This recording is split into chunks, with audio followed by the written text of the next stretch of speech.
I've often thought that the people who know how to run this country are too busy pumping gas or cutting hair. Regular folks with good ideas. Remember a few years back when people were trying to figure a way out of the gas shortage?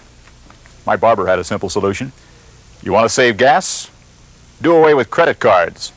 Make them pay cash. That man could send a committee to lunch. America is full of such folks. Line me up on the flag. Arthur Brothers is a man who believes in the right of every American to life, liberty, and the pursuit of a telephone. Story of my life, waiting on the bell system.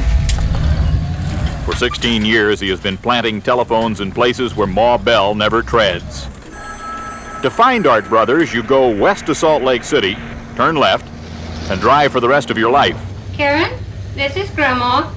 Along about middle age, you may pass an old 1951 Ford installer, moving among the tumbleweeds. That's the Beehive Telephone Company. Well, you said you'd be here for breakfast. You missed breakfast. Planning for dinner. 250 miles isn't far. Art has only a handful of customers, scattered over an area the size of Massachusetts. Big phone companies have passed them by.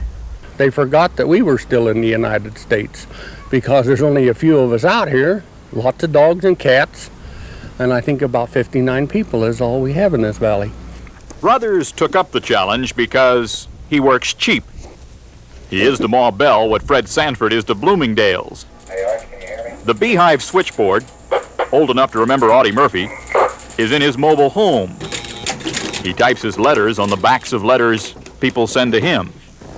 Most everything he has is recycled. I'll use Yucky Pucky and mount that up and then come back and do it later.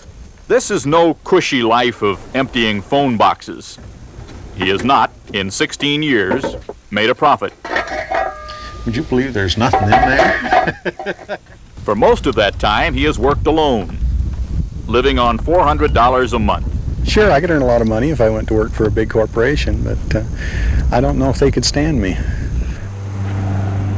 Brothers is something of a bureaucratic kamikaze. We can work on it later. The FAA suspended his pilot's license when he landed on a highway to repair his telephone poles.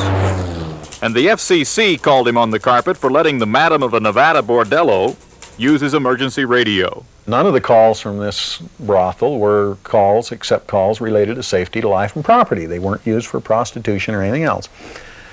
So the chairman rears up and says, Mr. Brothers, is a call to a liquor distributor an emergency? And I says, Mr. Chairman, if you own a whorehouse and run out of booze, that's an emergency. At any rate, Brothers got back in the good graces of the law by fixing a special hookup for Deputy Sheriff Phil Heckathorn. Now he doesn't have to drive 90 miles to talk to his office. Is the sheriff around? He's out in his car. Brothers would like to string a phone line to the town of Eskdale. It has the only ambulance in the valley. But for 4 years, the polls have stopped 8 miles short, while the government considers his petition to cross federal land.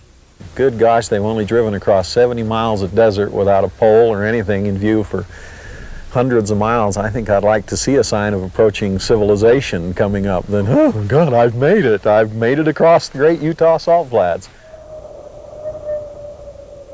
Art Brothers was born perhaps a century too late. He would have felt more at home stretching the first transcontinental railroad across the country. I'm an orphan. I never had anything all my life. I've always made do with anything I could find. Next year, Art Brothers expects to make a profit. The first one in 16 years. He has dreams of getting bigger. Maybe even print a yellow page someday. Hi. Well, let's see. About another 6 hours, I can be home. For today, Bob Dotson, NBC News, with the Beehive Telephone Company, in pursuit of the American dream.